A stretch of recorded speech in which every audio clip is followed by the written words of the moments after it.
Hey, salut à tous, François Jean aujourd'hui pour une nouvelle vidéo de test avec aujourd'hui le Meizu 20 Pro. Donc Meizu, marque que j'accepte, marque que j'adorais. Voilà, j'ai eu pas mal de Meizu, voilà, quand ça existait encore. La marque a été rachetée il n'y a pas longtemps, ils ont ressuscité la marque. Donc là, on a un nouveau modèle. Tout simplement leur nouveau modèle. Ils reviennent sur le marché. On a toujours FlyMeOS à l'intérieur.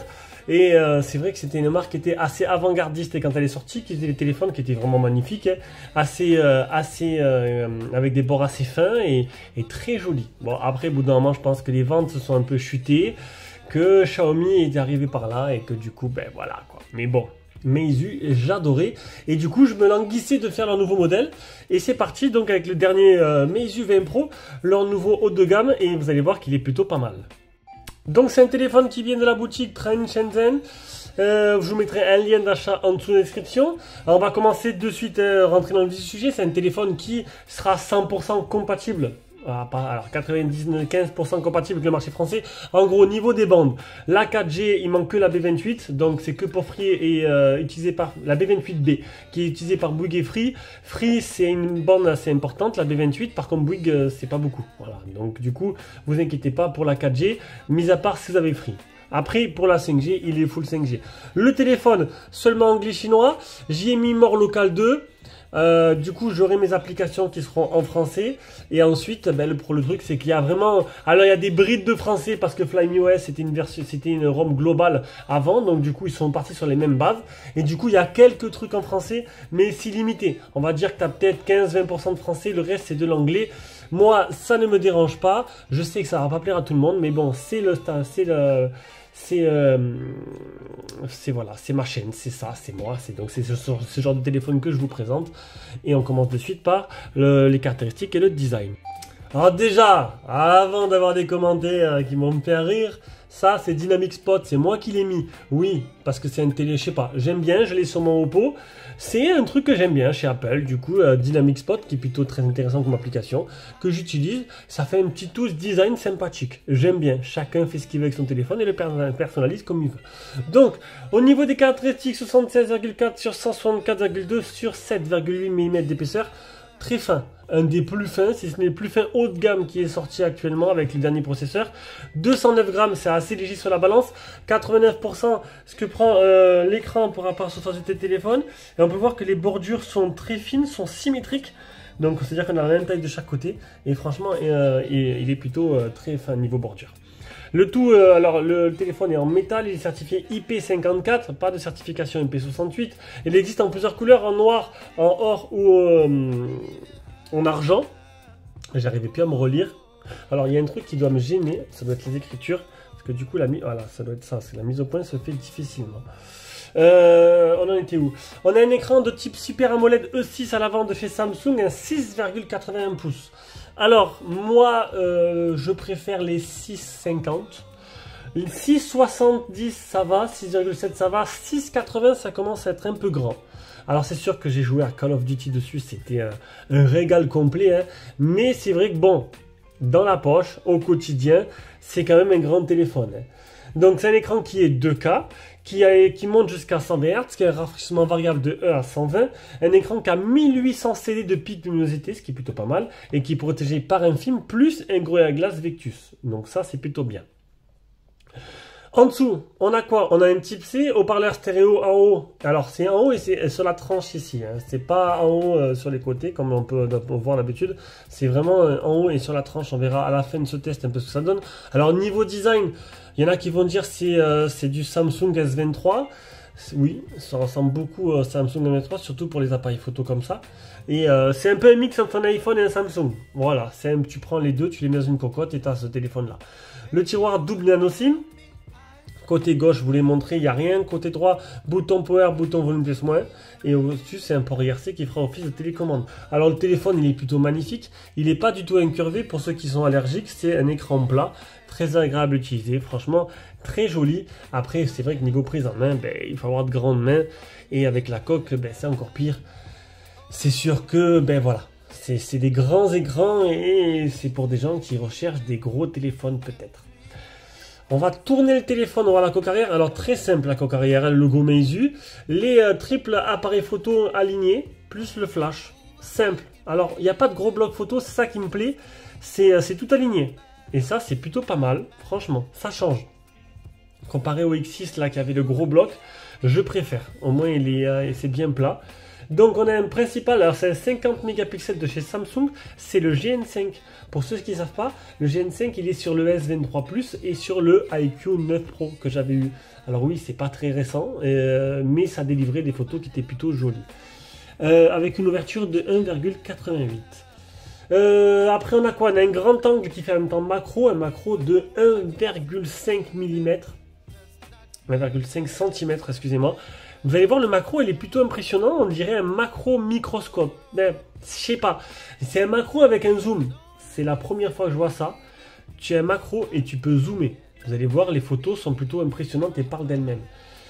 Après, donc c'est du Samsung grand angle. C'est un 50 mégapixels en grand angle plus macro. Un téléobjectif 50 mégapixels de chez Samsung aussi. Et à l'avant, tu auras 32 mégapixels avec une reconnaissance faciale qui marche plutôt bien. C'est un IMX Sony, un IMX 616. Alors c'est un zoom optique x2 pour être plus précis à l'arrière. Le tout animé par une batterie de 5000 mAh, recharge rapide 80 watts, sans fil, sur recharge sans fil 50 watts et recharge inversée. Bluetooth 5.3, bien sûr le dernier Snap, le 8 génération 2 avec l'Adreno 740. Et voilà, on passe de suite à la suite. Alors la suite, bon l'écran on va passer rapidement, franchement un superbe écran. On a vraiment un écran qui est vraiment haut de gamme. Hein. Bon, on n'a pas les meilleurs écrans du marché parce que là ils ont fait fort avec le dernier X6 Pro et le dernier Ultra, 13 Ultra de chez Xiaomi. Mais on a quand même le Victus, les 1800 CD, 10 touches 2K jusqu'à 120 Hz. On a ce qui se fait à peu près de mieux actuellement et franchement rien à dire là-dessus. Allez, on passe à la partie logicielle. Donc, la partie logicielle, on est sur du Flyme OS. Donc, ils ont repris la surcouche d'antan. Voilà, ils ont repris la surcouche d'antan et ils l'ont mise à jour, améliorée. Donc, sur le côté gauche, vous avez un volet notification, ce qui est plutôt bien. Enfin, non, pas volet notification. On a comme sur toutes les surcouches, ce qui est bien, c'est que là, il n'y a pas de chinois. Il n'y a pas de chinois et donc, du coup, vous pourrez rajouter des petits trucs sympathiques. Alors, le truc, c'est qu'il n'y a pas de français, je vous l'ai dit. Voilà. Un petit truc sympa aussi, regardez, quand vous baissez, donc une fois vous avez l'heure avec les notifications, une deuxième fois vous avez le volet de notification. Après si vous voulez aller directement au volet de notification, vous allez ce côté là. Voilà, c'est très réactif, ça franchement c'est bien optimisé, ça tourne très bien. Là on a une barre de recherche qu'on slide ici, et sur le côté droit on aura les icônes. Tout simplement, donc j'ai mis More Local 2, et puis voilà, de toute façon maintenant je vais vous passer directement aux options de la ROM. Allez, on commence par les Geekbench. Le premier Geekbench, le deuxième Geekbench. Il est bien certifié L1, vous aurez la HD sur l'application de streaming. Le PC Mark, je viens de me rendre compte que j'ai oublié de faire le Antutu. J'ai oublié de faire le Antutu. Non, après c'est pas très grave. Le Antutu, quand vous allez sur Keymobile, le Antutu il a 1 211 566. Voilà, donc de toute façon, si vous connaissez les Antutu des autres téléphones, c'est bien. Ah non, ça sur le S23 Plus, c'est sûr que là, bon. Voilà, on est sur le Meizu 20 Pro, 1 196 000 niveau Antutu, et les notes de 9 sur 10 sur Keymobile, ce qui est déjà plutôt pas mal. Alors on revient, donc le safety net il est passé, donc je vous l'ai dit, vous avez bien le certifié L1, vous aurez bien la HD sur Netflix. Le GPS test 50 satellites fixés sur 74 paramètres de marche, c'est très bien. L'extension de mémoire de 3, 5 ou 7 Go en plus de ce qui est prévu. Le NFC. Le mode nuit, un mode nuit qui est évolué avec plusieurs teintes. Plusieurs options, c'est plutôt pas mal. Un mode écran, donc adaptatif, standard ou dynamique. Rafraîchissement d'écran, donc ou 60 ou 120. Alors à chaque fois, c'est de 1 à 60, adaptatif, ou de 1 à 120. Après, on a le Full HD ou le 2K. Un mode facile, le Always On Display. Donc là, je reconnais la surcouche Flyme avec la façon le design qui lui est propre. Le double tap pour le réveiller, le double tap pour l'allumer, ou si tu le lèves, l'écran s'allume tout seul avec le recofacial. L'apparence, donc wallpaper, lock, launcher et le reste de l'écran. Navigation méthode, bouton ou gesture. Le Smart Touch, c'est un petit rond qui apparaît qui te permet d'avoir des petits raccourcis. Là, c'est plutôt sympa. Hop, un truc comme ça. Donc ça, c'était spécial Flyme. Voilà, je me rappelle très bien. Alors, ils ont récupéré tout, c'est bien. C'est plutôt sympa. Le 3 touches pour le 3 doigts pour faire les captures d'écran. Les gestures sur l'écran éteint. Navigation et shortcut. Donc ça, c'est les navigations et les raccourcis. Avec les gestures. Le Smart Touch aussi. L'Emergency, donc tu appuies 5 fois sur le bouton et tu envoies des messages, une photo, etc. et ta position. Flaming Lab, ça c'est les applications qui sont en mode bêta. Où on a le capteur, fameux capteur fréquence cardiaque sur le bouton que je vous ai pas montré d'ailleurs. Hop, ici. Donc il a, c'est haut, hop, il est très réactif. Voilà, capteur d'empreinte. Ça, je sais pas pourquoi j'ai fait une capture d'écran. Et on arrive à l'autonomie. Alors sur une journée type de 12h12, j'ai utilisé que 24%. Et 2h26 écran allumé. C'est plutôt vraiment pas mal. Et j'ai fait quand même presque... Alors, on ne voit pas, j'ai fait 35 minutes de Call of Duty. Franchement, niveau économie d'énergie, c'est vraiment exceptionnel. Parce qu'il me restait quand même 76% d'autonomie après une journée. Donc un téléphone qui devrait frôler les 3 jours d'autonomie. Franchement, chapeau. Chapeau pour l'autonomie. Allez, on passe à la suite, c'est l'appareil photo. Alors, logiciel photo, on retrouve le mode Super Nuit qu'on avait sur les anciens Flyme. Mode portrait, Super Nuit avec un mode trépied. Voilà. Donc moi, je l'ai fait déjà sur trépied les photos. Mode portrait, mode photo. Alors, mode photo, tu peux mettre en full size, enfin en écran, plein écran, 16 neuvième. Les paramètres sont plutôt réduits à ça, tout simplement. Mode vidéo, hop, avec, tu peux filmer jusqu'en 8K 30 fps, 4K 60, et moi c'est du 1080p 30 pour le format YouTube. Tu as un mode super nuit aussi en vidéo, et dans le mode plus, tu as Pro, HD macro, la macro qui est exceptionnelle, panorama, laps de temps, ajustement de documents, balayer, ralenti, instantané, selfie avec rétro, et ça je sais pas ce que c'est, streamer, shutter. Voilà, donc maintenant ce que je fais, je vous mets toutes les photos et les vidéos que j'ai prises de suite. Bien sûr, vous les retrouvez directement dans un dossier Google Drive avec le lien dans la description de la vidéo.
Allez, on se rejoint avec cet appareil photo frontal pour faire un petit point de ce que ça donne déjà en capture sonore hein, avec le micro en extérieur avec ce beau soleil et en capture vidéo.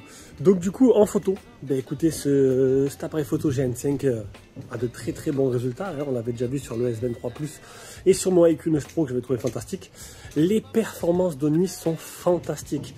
Bon, il y en a qui vont pas aimer. Il y en a qui vont pas aimer. Bien sûr, les photos ont été faites avec un trépied. Ils vont pas aimer parce que c'est pas naturel. On y voit comme en plein jour, mais c'est un peu l'histoire du mode nuit. Voilà, c'est un peu la fonction. Donc si après il y en a qui n'aiment pas, ben, ils l'utilisent pas. Donc très bon de nuit. Franchement, nickel. Vous avez pu voir le chat est apparu sur là où la zone est le plus sombre en plus. Et sinon le macro. Alors comment parler du macro? Macro avec 3 zooms, dont le dernier fait office un peu de microscope. Impressionné par le zoom, par ce macro. Voilà, quoi dire de plus? Partie photo excellente, ça m'embouche un coin, voilà, donc merci Meizu et bravo. Allez, on passe à la partie son qui est la dernière partie de ce test. La partie son, on va écouter de suite une chanson.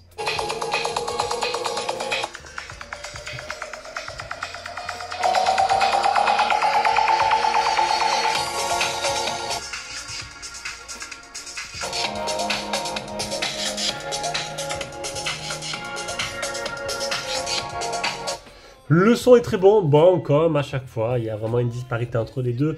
Le haut-parleur du bas plus puissant, beaucoup plus puissant que le haut-parleur du haut, mais bon, voilà, c'est toujours la même chanson.